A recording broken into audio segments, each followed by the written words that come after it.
My name is Cassidy.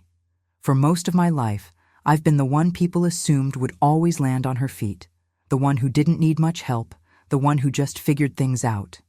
Maybe that's why what happened at my father's will reading felt like such a deliberate slap in the face, not just from him, but from my own children. They laughed, you see. Right there in the lawyer's office, when they heard my inheritance was $50, they genuinely laughed. It echoed in that quiet room, bouncing off the leather chairs and polished mahogany table, and it felt like the loudest sound I had ever heard. Let me take you back a little. My father, Harold, wasn't a warm man. He was successful, meticulous, and distant. We had a complicated relationship, which I suppose is putting it mildly. There were years we didn't speak, years where our conversations were strained and formal.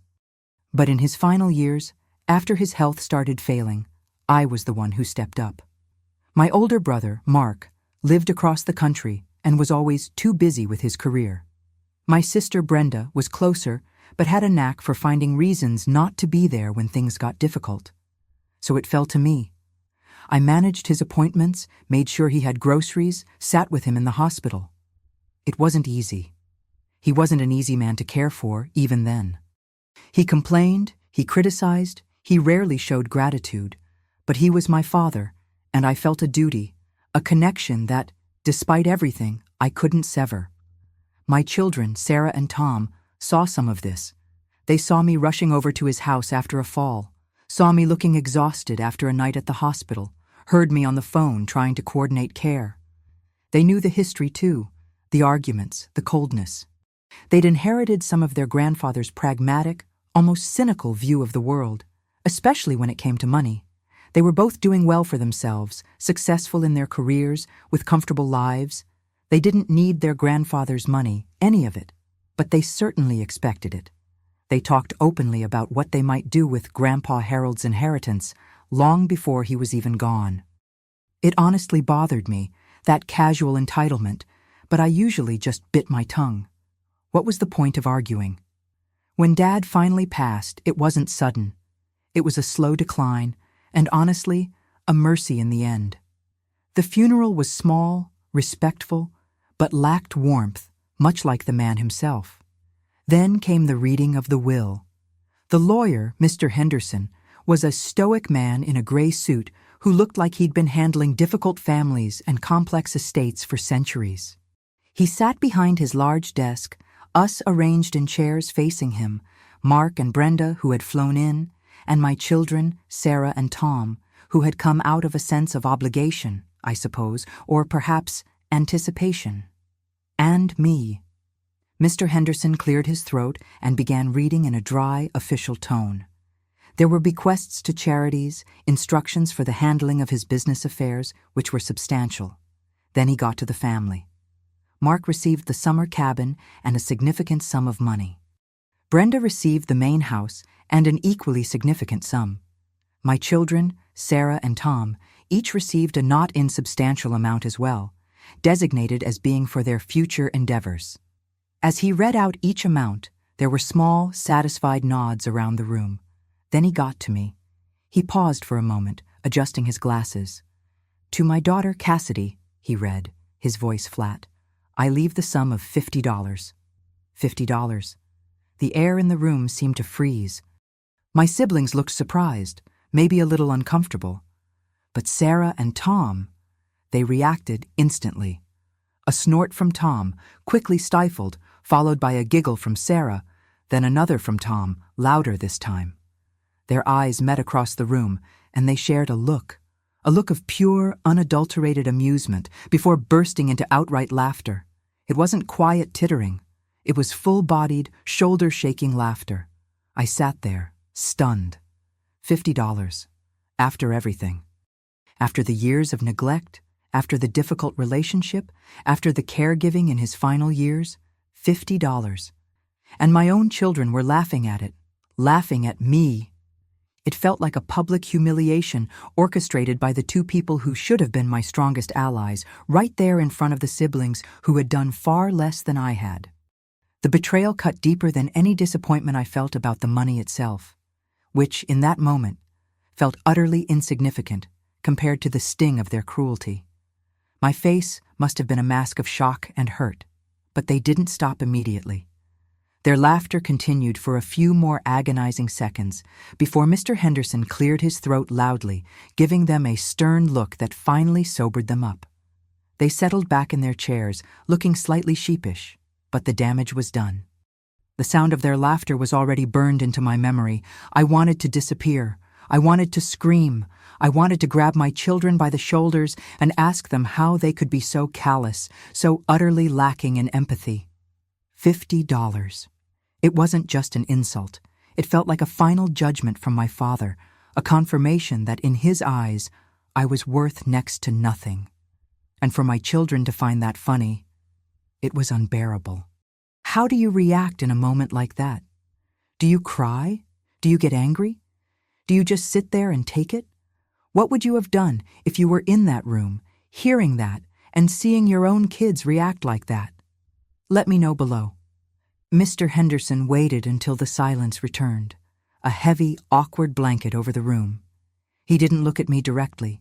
He just continued reading, moving on to the residual estate, the final instructions. My siblings exchanged glances, but neither of them said anything to me, not then. My children avoided my eyes. The rest of the will reading was a blur of legal jargon and numbers that no longer registered with me. All I could hear was the echo of their laughter, see the amusement in their eyes. $50. It was impossible. It had to be a mistake, a sick joke. But Mr. Henderson's face was impassive. There was no indication of error. After the reading concluded, Mr. Henderson stacked the papers neatly. My siblings stood up, offering polite, almost perfunctory condolences before making excuses about needing to catch flights. My children mumbled something about being sorry it wasn't more, but it sounded hollow, insincere after their earlier reaction. I just nodded, unable to speak, feeling numb and exposed. As they filed out, leaving me alone with the lawyer, I felt a wave of despair wash over me. How could my father do this? How could my children be so cruel? The $50 wasn't just money. It was a symbol of my perceived worth, or lack thereof, in the eyes of the people who were supposed to care about me the most. I sat there for a moment, gathering my composure, trying to figure out how to face the world outside that office, a world where apparently I was only worth $50 and a punchline. It was in that moment, as I was about to push myself up from the chair, that Mr. Henderson cleared his throat again, a different kind of sound this time, a sound that suggested there was something more, something he hadn't read aloud in front of everyone else. I froze, my hand hovering just above the armrest of the chair. Mr. Henderson's clearing of his throat wasn't just a polite preamble. It held a weight, a deliberate sound that cut through the awkward silence left by my family's hasty departure. My heart, which had felt like a cold, heavy stone just moments before, gave a weak flutter. Was there something I missed? Something about the $50? He didn't look up immediately. He just adjusted his glasses, picked up a different file from the stack, one that had been tucked underneath the main will document. It was thinner, bound differently. My eyes were fixed on his hands as he slowly opened it. The room felt suddenly smaller, the air thick with unspoken words. Mrs. Davis, he began, his voice lower now, more confidential.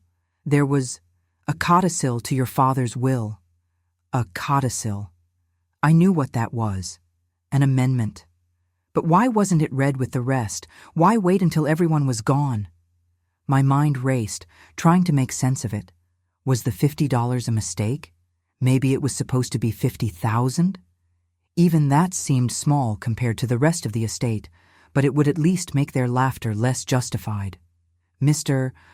Henderson looked at me directly then, and his expression wasn't the neutral, professional one he'd worn moments ago. It held a touch of sympathy? Or maybe just a careful gravity. Your father, he continued, choosing his words carefully, was a complex man. He anticipated reactions. He included very specific instructions regarding the reading of this codicil. He paused, letting that sink in. Anticipated reactions? What kind of reactions? The kind I had just witnessed? The laughter, the thinly veiled contempt? A cold knot formed in my stomach. Had my father expected them to react that way? And if so, why the setup? He instructed me, Mr. Henderson explained, to read the primary will, including the specific bequest to you, word for word as it was written. He then instructed me to observe, and only after the reading was concluded, and the beneficiaries had departed, was I to open this. He tapped the file gently with a fingertip. So, the $50 was deliberate. It wasn't a mistake. My father had written that down, knowing what it would sound like, knowing how it would be received. And he had wanted to see what would happen. A test? It felt like a cruel public test. He wanted, the lawyer went on, his voice soft, to see who stayed, who cared, or perhaps who didn't. My breath hitched. He wanted to see who didn't care. And my children, my siblings, they had left. They had laughed and left. They hadn't stayed to see if there was more, hadn't stayed to offer genuine comfort, hadn't stayed just because I was their mother, their sister, hurting. The sting of their departure intensified, layered now with the knowledge that my father had orchestrated this moment. Mr. Henderson opened the codicil and began to read, not in the loud formal tone of the main will, but quietly, conversationally almost.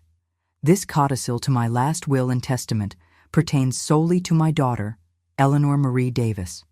While the primary document reflects certain distributions intended to address the immediate expectations of others, it does not fully represent my final wishes regarding Eleanor's future security and well-being. The specific bequest of $50 mentioned earlier was included for a purpose, known only to me and now to my executor and Eleanor. It was intended to reveal character, both of the recipient and of those observing. Should Eleanor be the only one remaining in the room after the initial reading, or should she demonstrate a quiet dignity in the face of anticipated reactions, then the following provisions shall take effect immediately. I could barely breathe. My father, he had seen this coming. He had known they would react this way. And the $50 wasn't an insult. It was a key, a condition, the key to unlocking something else. Mr. Henderson continued reading, and the words that followed were a blur at first, then slowly coalesced into something so monumental, so utterly unexpected, that my $50 humiliation evaporated, replaced by a dizzying sense of disbelief. To my daughter, Eleanor Marie Davis, who has faced more hardship and shown more resilience than any of my other children, I bequeath the entirety of my residual estate. This includes, but is not limited to, all remaining financial assets, investment portfolios, real estate properties not specifically itemized elsewhere, including the house at 14 Elm Drive, all stocks, bonds, and personal property not otherwise distributed. My executor is instructed to ensure that Eleanor has immediate and complete access to these assets. The house at 14 Elm Drive, that was the family home. The home I grew up in, the home where my parents had lived for 50 years. And the entirety of my residual estate? That wasn't just the house. That was everything left over after the specific bequests, the cars, the furniture, the bank accounts, the investments, the vacation condo in Florida that hadn't been mentioned earlier, the antique collection, everything that hadn't been specifically given to my siblings or their children. Given the significant assets my father had, that residual estate was vast. It was everything. I stared at Mr. Henderson, my mouth slightly open, unable to form words. The contrast was staggering. $50, and then everything else. He finished reading and placed the codicil back on the desk. The silence returned, but it was a different silence now. Not empty, but full of the weight of this revelation. As you can see, Mrs. Davis, he said gently, your father's intentions were unconventional, but clear. He left you $50 in the main will, knowing it would likely provoke a reaction, and tied the bulk of his fortune to your reaction and the actions of the others after that initial reading. He waited for me to speak, but I couldn't. My mind was reeling. My father hadn't abandoned me. He hadn't thought I was worthless. He had seen everything. He had seen my struggles, my resilience, the way my family treated me. And he had found a way to provide for me, not just financially, but in a way that also exposed the truth about the others. It was a final, complex act of love, and perhaps of judgment. The thought of my children's laughter, my siblings' quick exit, now felt less like a wound and more like a confirmation of what my father had suspected. They had failed his test, and because they failed, they lost out on whatever portion of the residual estate they might have otherwise expected. It all came to me. He did this? I finally managed to whisper, my voice hoarse. Mr. Henderson nodded. He drafted this codicil about 6 months ago. He was very clear about his instructions for the reading. He wanted it done exactly this way. 6 months ago. He had been planning this for a while. He must have seen the dynamics at play, seen how I was treated, and decided on this dramatic, almost theatrical way to ensure I was provided for and, perhaps, to send a message. A wave of emotion washed over me, grief for my father, shock at the inheritance, and a strange, complicated mix of pain and vindication regarding my family. $50 versus everything. It was a chasm. And their reaction to the $50 had been the bridge I unknowingly had to cross to get to the other side. So, I said, trying to process the enormity of it, the house, the money, it's all mine? According to this codicil, which is legally binding, yes, Mrs. Davis, Mr. Henderson confirmed. The residual estate is now yours. We will begin the process of transferring the assets immediately. He started explaining the next steps, talking about probate, asset transfers, timelines. The words washed over me, the practicalities of suddenly inheriting a fortune. But my mind was still stuck on the moment my children had laughed, on my siblings' hurried goodbyes. They thought they had seen the whole picture. They thought they knew my worth in my father's eyes. They had no idea, and my father had made sure they wouldn't know until it was too late for them to do anything about it. It was a devastatingly brilliant and heartbreakingly sad final move. Mr. Henderson kept talking, going through the legal jargon, the steps we'd have to take. Something about appraisals, executor duties, though he said the firm would handle most of that for me. He was very professional, very clear, but I was barely hearing him. My ears were ringing, my head was spinning. All I could see was the look on my children's faces, on my siblings' faces. They had been so quick to dismiss me, so eager to see me get nothing, to confirm their own narratives about me, about my father's true feelings, about my place in the family hierarchy. $50. It was a punchline to them, and for a horrible few minutes, it felt like one to me too. It felt like proof. But then came the truth, and their faces. They just crumpled. The laughter died instantly. My son Mark went pale. My daughter Sarah's jaw dropped. My brother Tom looked like he'd been slapped. My sister Carol actually gasped, a sharp, ugly sound. Mr. Henderson finally finished his explanation, gathered his papers. The silence in the room after he stopped speaking was deafening. It stretched, thick and heavy, with unspoken accusations and shock. I looked at them. Really looked at them. Not with the hurt I'd felt before, not with the shame, but with a strange sort of clarity. They weren't just disappointed. They were devastated. And they were angry. Angry at me, of course, for somehow, in their eyes, manipulating Dad. Angry at Dad for betraying them. Angry at themselves, maybe, for misjudging the situation so completely. Mark finally found his voice. It was shaky. "Mom? Is this real? The whole house? Everything?" I just nodded. I still couldn't find many words. My throat felt tight. Sarah started to cry, little hiccuping sobs. "But why? Why would Grandpa do this? Why wouldn't he tell us?" My brother Tom slammed his hand on the table. It wasn't loud, more of a frustrated thud. "This doesn't make any sense. Dad always said he promised me the lakeside cabin. Carol, he promised you the antique furniture. Carol, wiping her eyes, chimed in, her voice accusatory. He said he'd make sure we were all taken care of. This isn't being taken care of, Mary. This is being cut out. They were talking about me like I wasn't there, like I was some kind of abstract problem. The sheer entitlement in their voices was breathtaking. They weren't mourning their father. They were mourning what they thought was theirs, what they felt they deserved. I finally spoke, my voice quiet but firm. He did take care of you. You each got a significant amount of money. More than most people inherit in a lifetime. Mark scoffed. Significant? Compared to the entire estate? Compared to the house? Mom, that house is worth millions. The land alone. It's not about the money, Mark, I said. And even as I said it, I knew it wasn't entirely true for them, but it was true for me in that moment. It's about what Dad wanted. What he wanted. Tom exploded, standing up.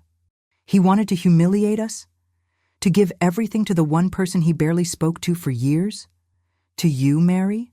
After everything? After what, Tom? I asked, my voice rising slightly. After I was the one who called him every week? After I was the one who came to visit, even when you were all too busy? After I tried to bridge the gap you all created? You think you were the good daughter? Carol sneered. You were the problem, Mary. You always were. You drove a wedge between us and Dad. My heart ached. This was it. The final, irreversible break. It wasn't just about the will anymore. It was about years of resentment, of misunderstandings, of deliberate distance. Mr. Henderson cleared his throat, a polite but firm interruption. If you'll excuse me, Mrs. Davis has matters to discuss regarding the estate. Perhaps we can schedule a separate meeting for the rest of you to go over your inheritances in detail? It was a lifeline, an escape. I looked at Mr. Henderson, grateful. Yes, I said, standing up, my legs feeling a little shaky. Yes, that would be best. My family glared at me. There was so much hostility in their eyes. It was hard to believe these were the people I had shared a childhood with, the people whose diapers I had changed, the people I had loved despite everything. I'll be in touch, I said, not really looking at any of them.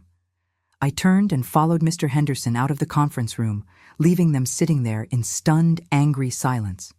The air outside the room felt lighter, even though the weight on my shoulders felt immense.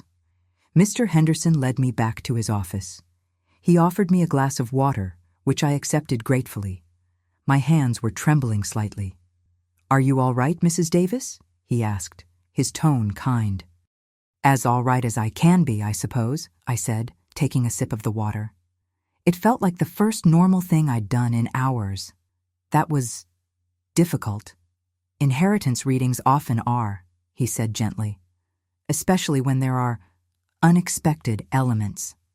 Unexpected elements. That was one way to put it. We talked for another half hour or so. He explained the probate process again, slower this time. He talked about securing the property, managing any outstanding debts, setting up accounts for the assets. It was overwhelming, but necessary. I tried to focus, to absorb the information. This wasn't just a windfall, it was a responsibility. My father's legacy, placed squarely in my hands. Leaving the law firm felt surreal. When I had arrived, I was Mary Davis, the daughter who expected nothing, who felt overlooked and undervalued. I walked out as Mary Davis, the primary beneficiary of a substantial estate, the unexpected inheritor of my father's final, complicated message. The drive home was a blur. I don't even remember most of it.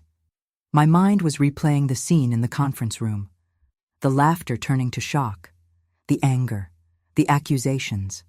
My father's face, in my memory, seemed to shift. Was he smiling? Was he sad? Was this his way of protecting me, of apologizing, of punishing them? Or was it some twisted combination of all of it? I thought about the $50. It felt like a test, a filter. He knew how they would react. He knew how I would feel. And he waited until that exact moment to reveal the truth. It was a power move, undeniably. and it had shattered whatever fragile peace existed in our family. Pulled into my own driveway, the familiar sight of my small, comfortable house didn't feel quite as familiar anymore. My life had changed in the space of a few hours, irrevocably. I had gone from having very little to having more than I ever could have imagined. But the cost felt incredibly high. I had gained a fortune, but I had lost my family, perhaps forever. It was a heavy thought to carry as I walked up the path to my front door. The silence of my house felt different that day. It wasn't just quiet. It felt empty in a new way. The front door closed behind me with a soft click, a small sound that felt deafening in the sudden silence.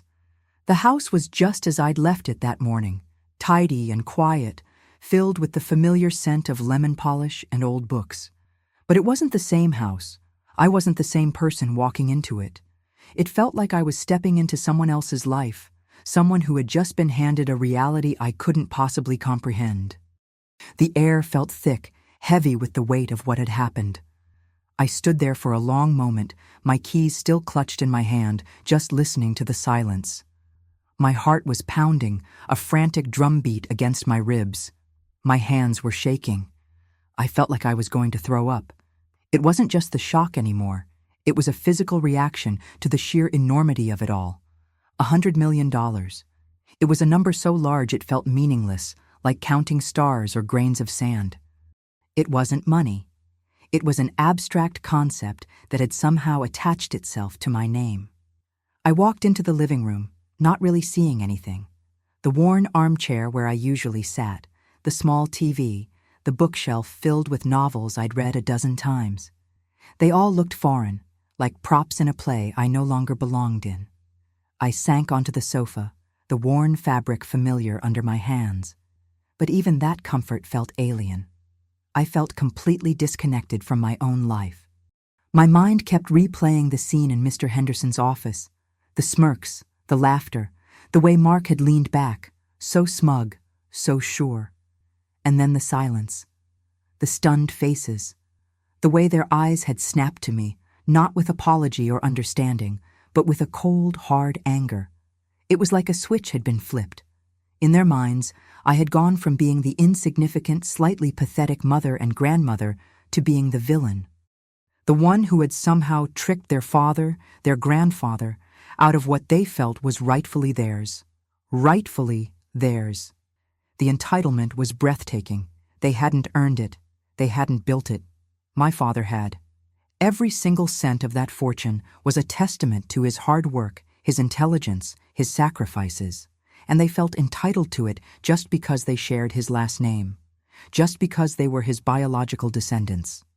It was a level of privilege I had never understood, never experienced, and their reaction to the $50, that cruel, dismissive laughter, had shown their true colors more brightly than anything else ever could have.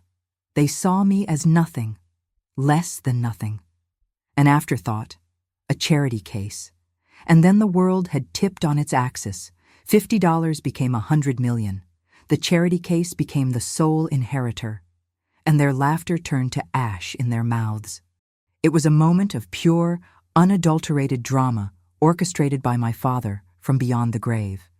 He must have known. He must have known exactly how they would react. The $50 was the bait, the test, and they had failed spectacularly. But knowing that didn't make the hurt any less real. Their faces, contorted with rage and betrayal, were seared into my memory. The things they had said, the accusations they had hurled, that I had manipulated him, that I was a gold digger, that I had always been waiting for this.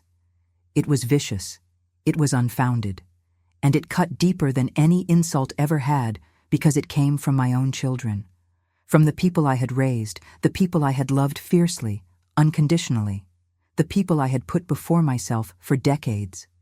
Now, sitting alone in my quiet house, the silence amplifying the turmoil in my head, I felt utterly alone. I had this incredible, unimaginable wealth, but who was I going to share it with? Who could I talk to about this? My friends? How do you tell your friends, people who struggle like you do, who worry about bills and making ends meet, that you've just inherited $100 million. It felt like something out of a movie, not real life. It felt like admitting I was now living on a different planet. And my family. They were gone. Not physically, not yet anyway, but the connection, the bond, it felt irrevocably severed. Their reaction had been so visceral, so full of hate, I didn't see how we could ever come back from it. They saw me as the enemy. They saw me as the reason they had been cut off. They couldn't see past their own greed and sense of injustice to understand that maybe, just maybe, their own behavior had been the reason my father made the choices he did. I thought about calling someone. My sister, maybe? We weren't close, hadn't been for years, but she was still family. Would she react the same way? Would she be angry, jealous, accusing?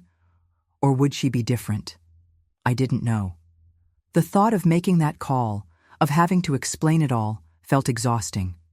I wasn't ready to face anyone else's reaction. I was barely processing my own. Mr. Henderson had given me a card, told me to call him any time. He had talked about next steps, about setting up meetings, about financial advisors and estate planning. His words had washed over me, a blur of technical terms and future obligations I couldn't begin to grasp. All I could focus on was the number, 100 million, and the silence of the house, and the emptiness in my chest. I got up and walked to the window, looking out at my small, familiar yard. The swing set I'd bought for my grandchildren years ago, now unused. The flower beds I tended every spring. It was a simple life, a good life, I thought. A life I had been content with. And now it was all gone. Replaced by, what? A life of luxury? Of ease? Maybe. But also a life of isolation, of conflict, of knowing that the people who should love me most, who should be happy for me, hated me instead. The $50. It kept coming back to that. It was such a small, insignificant amount, but it held all the power. It was the key that unlocked the truth.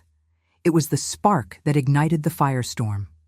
My father, in his own way, had given me a gift, not just of money, but of clarity. He had shown me, unequivocally, where I stood with my children. He had shown me their true priorities. And while the revelation was devastating, it was also freeing in a twisted sort of way. I no longer had to pretend. I no longer had to hope. The illusion was shattered. I spent the rest of the afternoon just existing in the house. I didn't turn on the TV. I didn't try to read. I certainly couldn't eat. I just sat, or walked from room to room, the silence pressing in on me. My mind was a chaotic mess of disbelief, grief, anger, and a strange, unsettling sense of possibility. What did you do with $100 million? The question felt too big to even contemplate. It was like being given the keys to a spaceship when you'd only ever driven a bicycle. The sun started to set, casting long shadows across the living room floor. The house grew darker, but I didn't turn on any lights. I preferred the dimness, the anonymity it offered. I felt like I was in hiding, not just from the outside world, but from the reality that had just crashed down on me. I was a different person now, carrying a secret and a fortune that felt both impossible and incredibly heavy. The quiet of the house wasn't peaceful. It was the sound of a life that had ended, and the terrifying silence before a new, unknown one began. I had everything, and I had nothing. And the silence was deafening. The silence stayed with me long after the sun went down. It wasn't just the absence of noise. It was a heavy, suffocating quiet that felt like the world was holding its breath around me. I didn't turn on any lights. I just sat there in the growing dark, watching the last slivers of light disappear from the sky. My mind was still racing, but it felt like it was running in circles, hitting the same walls of disbelief and shock over and over. $100 million. The words felt utterly meaningless, like some kind of abstract concept I couldn't grasp. It was too big, too impossible. I must have eventually moved because I remember being in my bedroom still in the dark. I didn't get undressed. I just lay on top of the covers, staring up at the ceiling, which I couldn't even see. Sleep was out of the question. Every time my mind tried to settle, the thought would crash back in. $100 million. My uncle. That quiet, unassuming man who always smelled faintly of pipe tobacco and old books. He'd done this. For me? Why? I didn't understand. We weren't estranged, not exactly, but we weren't close either. We exchanged Christmas cards, maybe a phone call on birthdays. The last time I'd seen him was at a family gathering years ago. There were so many questions, and the only person who could answer them was gone. The night was a blur of tossing and turning, of staring into the darkness, of trying to make sense of something that defied all logic and reality as I knew it. My stomach was a knot of anxiety and something that felt vaguely like nausea. I felt completely alone, not just because there was no one else in the house, but because I was carrying this impossible secret. How could I ever tell anyone? How could I even begin to explain it? When the first hint of dawn started to lighten the room, I felt like I hadn't slept a wink. I got up, still in the same clothes from the day before, and wandered back into the living room. The house looked normal in the morning light. The same furniture, the same pictures on the walls. But it felt different. It felt like a stage set, and I was an actor who had suddenly been given a script I didn't understand for a play I hadn't auditioned for. The first thing I did was go back to the computer. I had to see the email again. Maybe I'd dreamt it. Maybe I'd misread it. But there it was, in my inbox, from the lawyer's firm. The subject line seemed to jump out at me again. Regarding the estate of Uncle's name. I clicked it open, my hand trembling slightly. I read it again, every word. It was still there. The numbers were still there. $100 million. It wasn't a dream. It was real. My first instinct, the one that bubbled up before I could even think, was to call someone. My best friend, Sarah. We'd shared everything since elementary school. She knew me better than anyone. She'd be excited for me, right?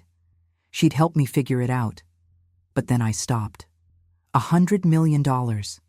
That kind of money changes things. It changes people. It changes relationships. Could I tell her? Would she look at me differently? Would it put a strain on our friendship? Would it make her resentful? Or would it be okay? I just didn't know. The thought of sharing it felt like opening Pandora's box. Then I thought about my family, my parents, my siblings. How would they react? My uncle wasn't particularly close to them either, at least not in recent years. Would they think it was unfair? Would they expect something? The complexity of it all was overwhelming. It wasn't just about the money, it was about the ripple effect it would have on every single relationship in my life. It felt like a test I hadn't studied for. Who do you trust with a secret this big? Who do you even dare to tell? I kept going back and forth in my head, weighing the pros and cons, the potential reactions, the sheer impossibility of keeping it to myself versus the terrifying consequences of sharing it. What do you even do in a situation like this? Who do you tell? What would you have done? Let me know below. I spent the morning in a daze. I tried to eat some toast, but I couldn't swallow it. The idea of going to work felt absurd. How could I sit at my desk, pretending everything was normal, when my world had just been turned upside down? I called in sick, mumbling something about a stomach bug. My boss sounded sympathetic, and I hung up the phone feeling a fresh wave of guilt, adding another layer to the already complicated mess of emotions. I knew I couldn't just sit there forever.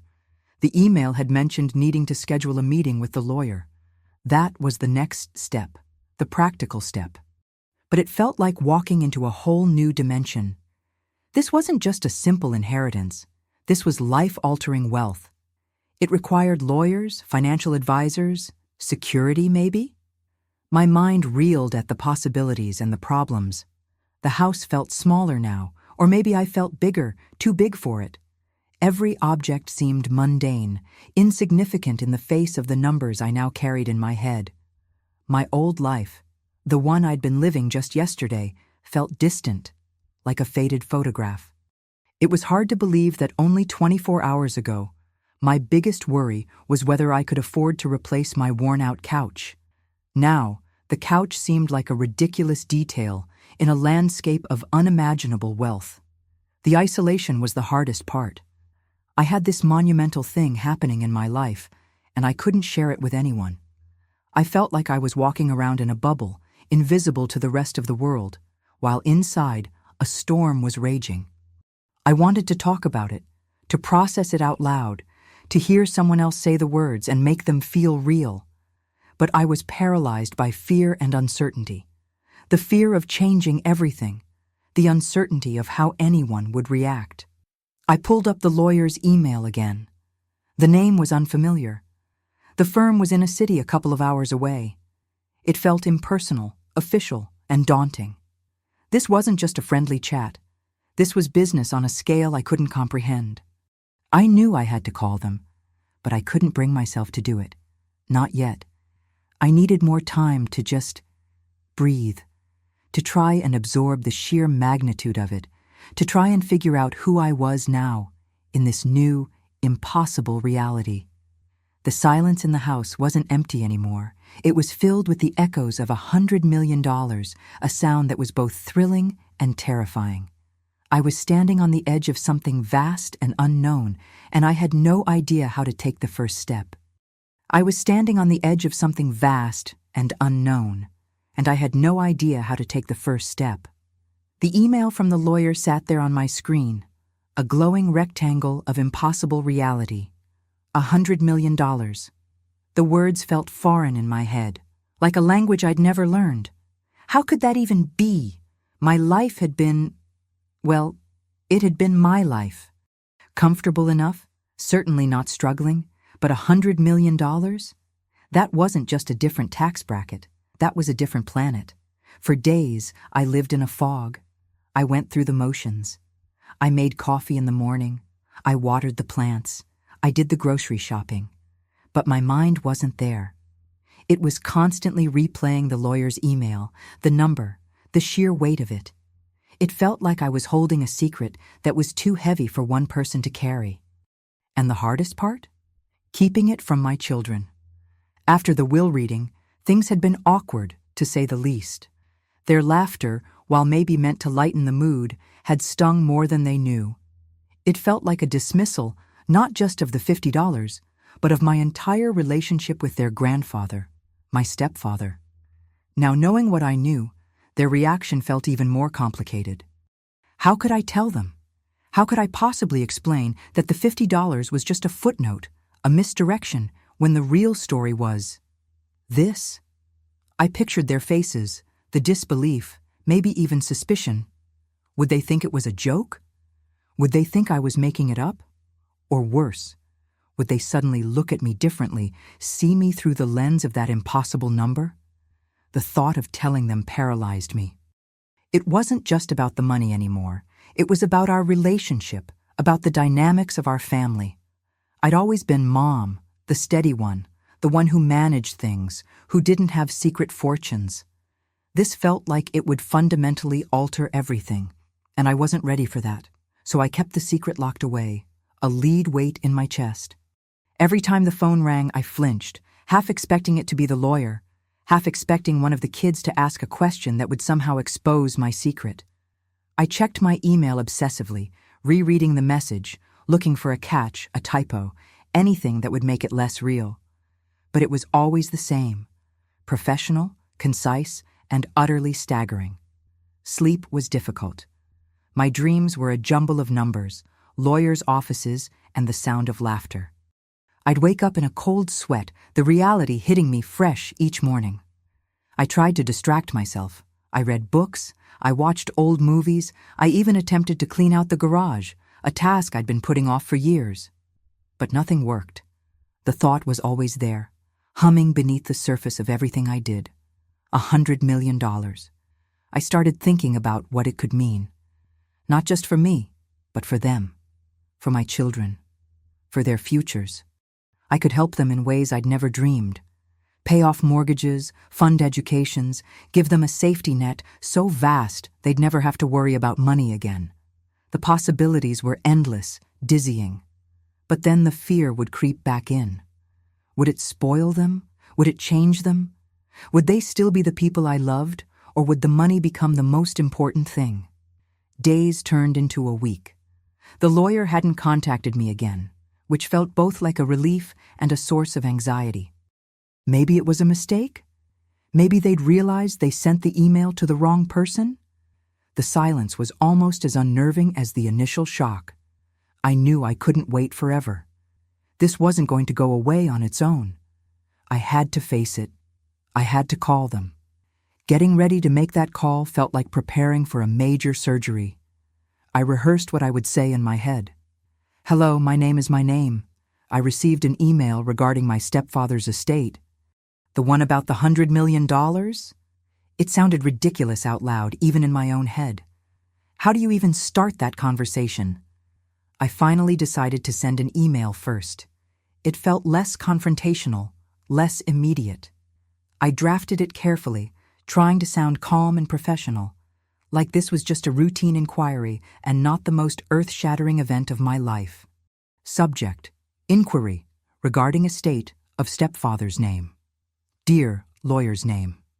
I am writing in reference to the email I received on date concerning the estate of stepfather's name. I wanted to confirm receipt of your message and express my interest in discussing the matter further at your earliest convenience. I would appreciate it if you could let me know what the next steps are and how we might proceed. Thank you for your time and attention to this matter. Sincerely, my name. It felt so inadequate, so understated for the magnitude of what it represented. But it was a start. I stared at the send button for a long time, my finger hovering over it. My heart was pounding. This felt like the point of no return. Once I sent this email, it was real. The quiet, predictable life I'd known would be irrevocably changed. Taking a deep breath that did little to calm my racing pulse, I clicked send. The email was gone. Out into the digital ether, carrying my hesitant confirmation of contact with $100 million. The silence in the house felt different now. It wasn't just filled with echoes. It was filled with anticipation. I had taken the first step. Now, I just had to wait for their response. What would they say? What would they ask? What in the world was going to happen next? The waiting felt like an eternity. Every ping of my phone, every new email notification sent a jolt of adrenaline through me. I was a coiled spring, waiting for the other shoe to drop, waiting for the reality of that impossible number to finally, truly begin. The waiting was excruciating. Every minute felt like an hour, every hour a day. I kept my phone closer than I had in years, the screen a constant source of flickering hope and crushing disappointment. I'd check my email every few minutes, then every hour, then try to distract myself, only to find my hand reaching for the phone again. It was a nervous energy I hadn't felt since I was young, waiting for exam results or a date to call.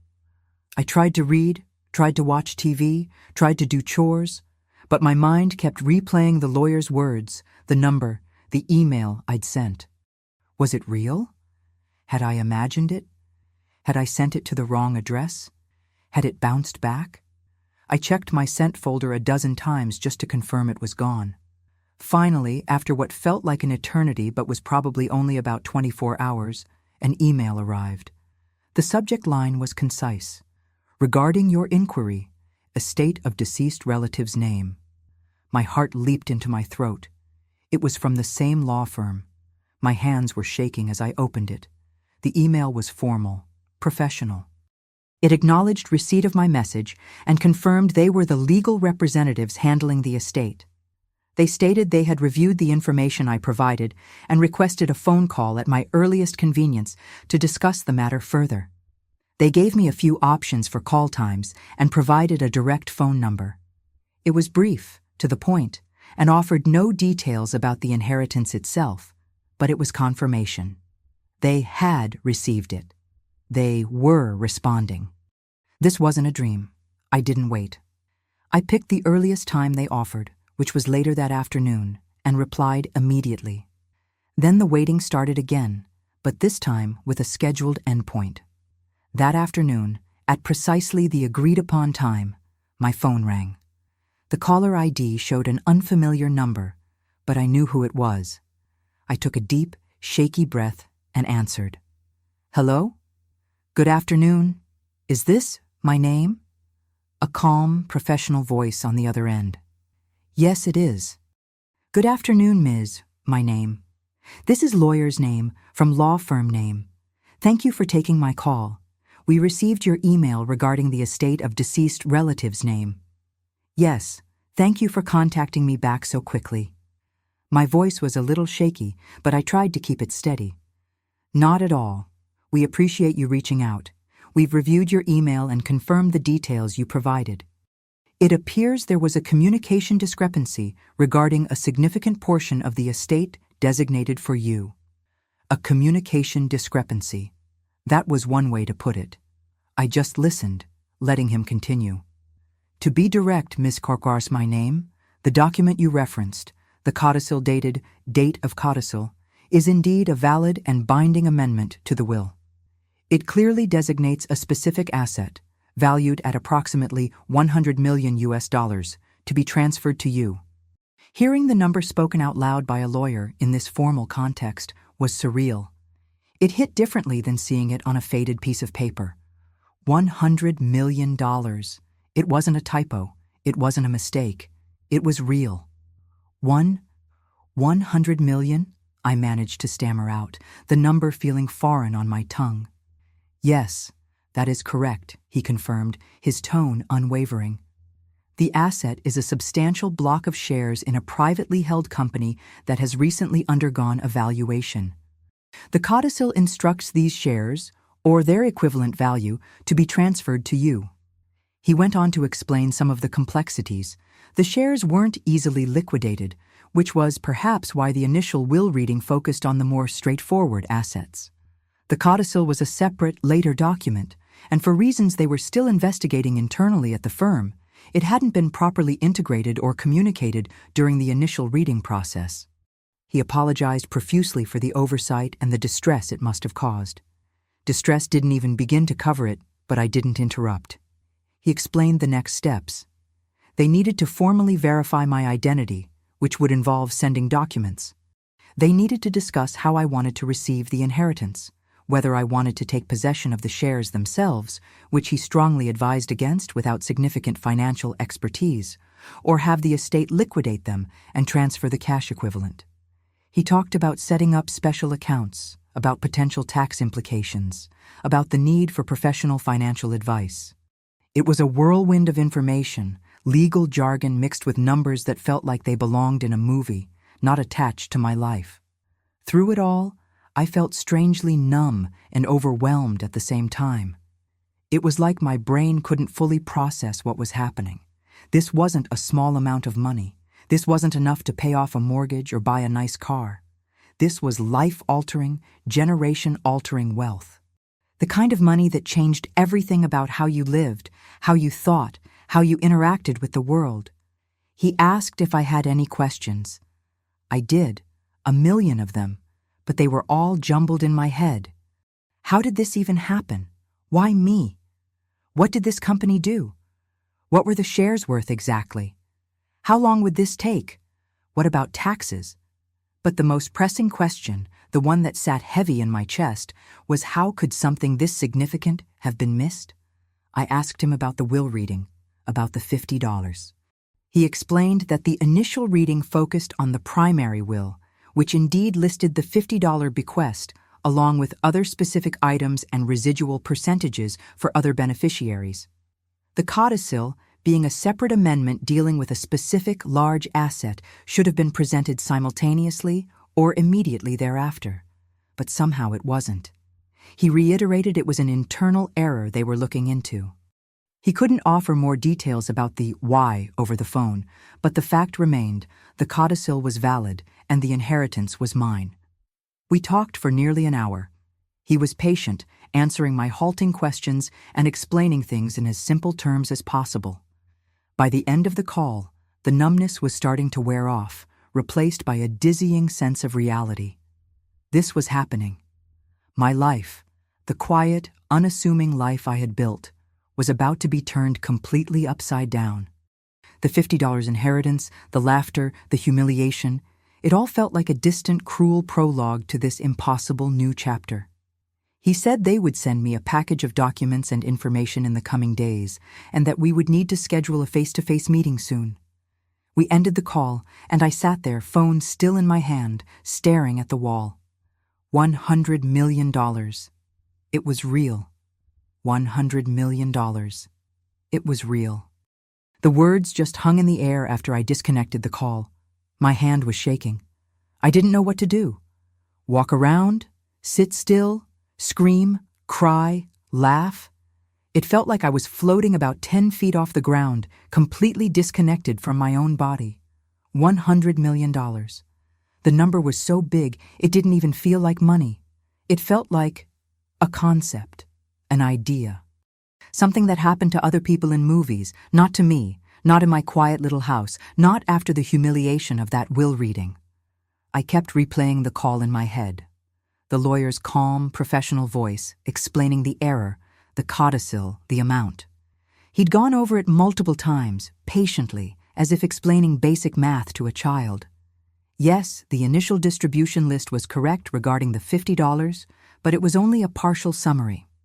The full estate plan included a separately executed codicil specifically designating a major asset, apparently a significant real estate holding my father had acquired decades ago and which had appreciated astronomically to me. 100% of that asset. And its current valuation, according to the latest appraisals, was just over $100 million. My mind struggled to grasp it. My entire life, I'd lived simply. Worked hard, saved what I could, worried about bills, about retirement, about putting food on the table. $100 million was more money than I could possibly spend in 10 lifetimes. What did you even do with that much money? It wasn't just about buying things. It was about everything. Security, freedom, responsibility, complexity. It was overwhelming. And my children. Oh God, my children. They had laughed at my $50 inheritance. They had made jokes, snide remarks, clearly relieved that I wasn't getting anything substantial that might upset their own expectations. How could I possibly tell them this now, after that? The contrast was too stark, too cruel. It felt like another test, another layer of pain to navigate. Could I even trust their reactions? Would they suddenly be nice? Would they be angry that I hadn't told them sooner, even though I hadn't known? The thought of their faces, their potential reactions, tied my stomach in knots. It felt safer, for the moment, to just keep it to myself, to process it alone. The days that followed were a blur of disbelief and anxiety. I went through the motions of my life, going to work, making dinner, doing laundry. But my mind was constantly elsewhere. It was like carrying a massive, invisible weight. I couldn't talk to anyone about it. My friends?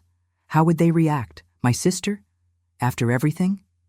No, this was something I had to figure out on my own, with the guidance of the lawyer. He had said he would send a package of documents. I waited anxiously for it. Every time the mail carrier came, my heart would pound. I needed to see it in writing, to hold the proof in my hands. The phone call felt almost dreamlike, like it hadn't really happened. Maybe it was a mistake. Maybe the lawyer had called the wrong person. No, he had confirmed my name, my father's name, the date of the will reading. It was real. But seeing the documents would make it undeniably, terrifyingly real. Finally, about a week later, a thick envelope arrived via certified mail. It was from the law firm. My hands trembled as I opened it. Inside were stacks of papers. The official will, a copy of the codicil, appraisals of the real estate asset, letters explaining the next steps, forms to fill out. Page after page of legal jargon, numbers, signatures. I sat at my kitchen table for hours, poring over them, my brow furrowed in concentration. It was dense, complicated stuff. The codicil itself was just a few pages, a formal amendment to the will, clearly executed and witnessed years ago, specifically stating that the property at a certain address was to be distributed solely to me. The appraisal documents were thickest, detailing the property's history, its current market value, comparables, $100 million. It was right there, in black and white. The lawyer had also included a letter reiterating the firm's apology for the oversight at the reading and outlining the process moving forward.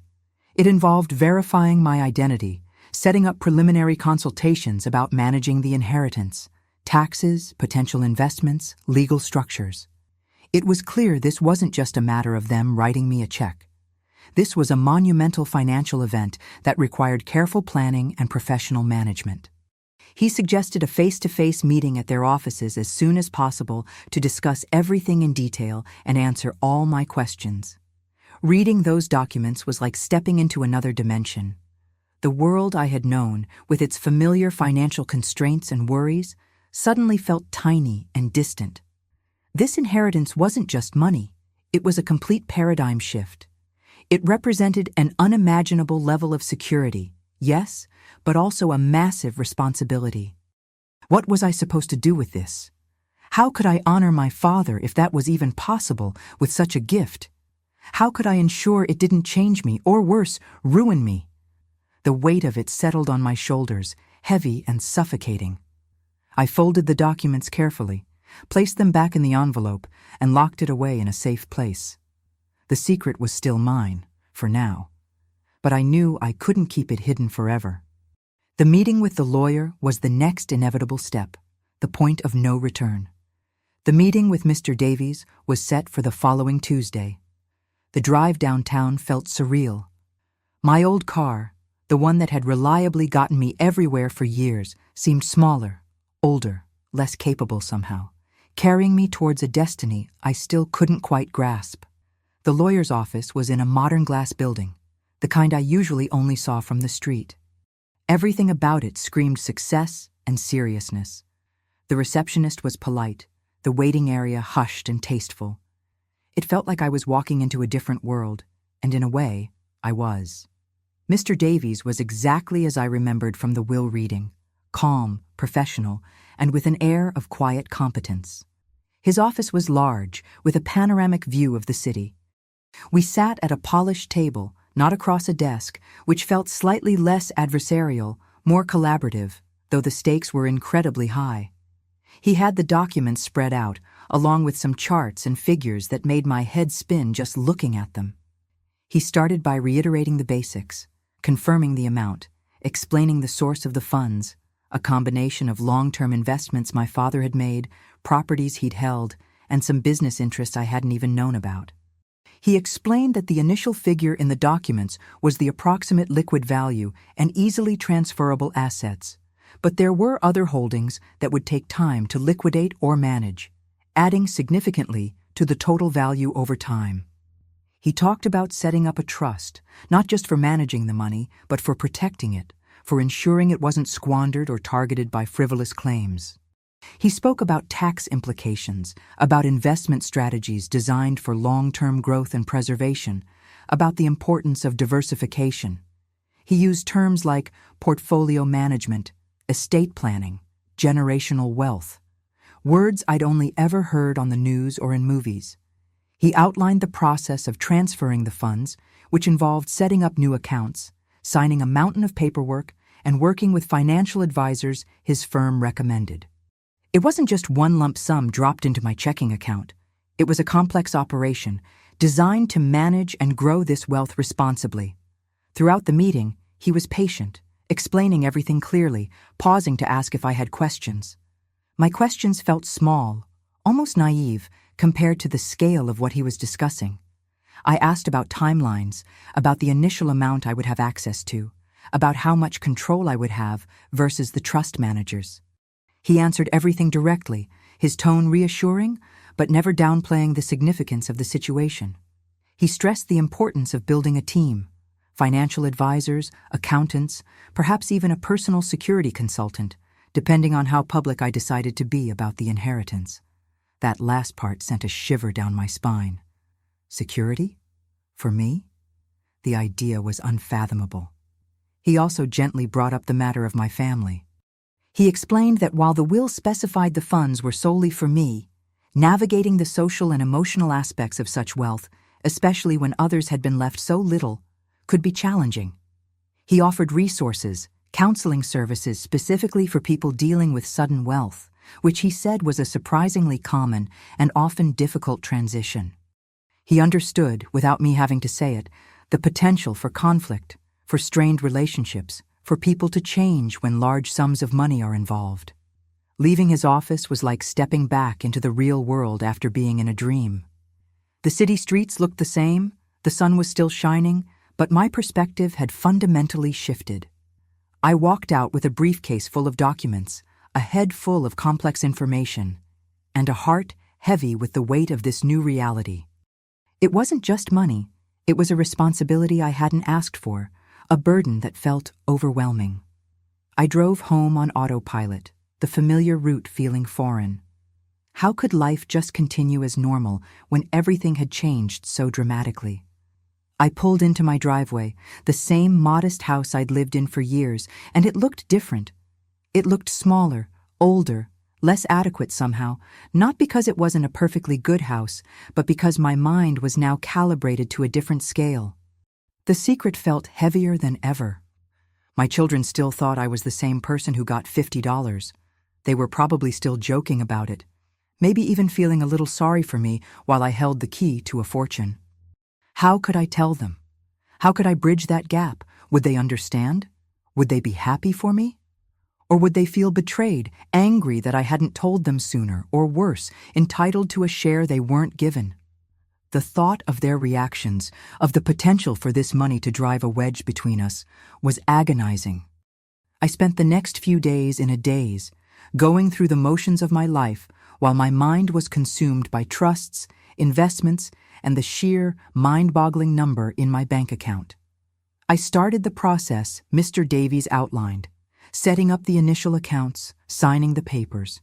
It was all done discreetly, online and through secure channels, feeling more like a clandestine operation than a simple banking transaction. Each signature, each confirmation solidified the reality. This wasn't a mistake. This was happening. The money began to arrive in stages, not all at once, but in transfers that were still larger than any amount I had ever seen in my life. Seeing those numbers appear in my account online felt unreal. I would stare at the screen, my heart pounding, half expecting it to vanish, to be some kind of glitch. But it stayed. It was real. The security it offered was immense, a safety net I'd never imagined. The ability to pay off bills, to live without constant financial anxiety, to never worry about retirement again, it was a profound relief. But alongside the relief was a profound sense of isolation. I couldn't talk to anyone about it. My friends, my family, they were still operating in the world where I was just getting by.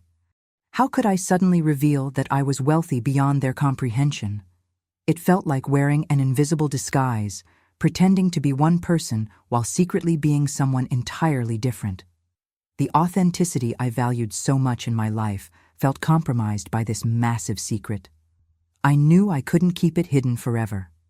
The time was coming when I would have to face my children, face the world, and reveal the truth. And I had no idea how that was going to play out. The final step, the one that would change everything, was just around the corner. That fear, that knot in my stomach about telling people, especially my kids, it was almost worse than the fear of not having money. It sounds crazy, right? You finally get everything you thought you wanted, and then you're terrified of what it means for the people you love. I spent weeks just running scenarios through my head. How do you even start that conversation?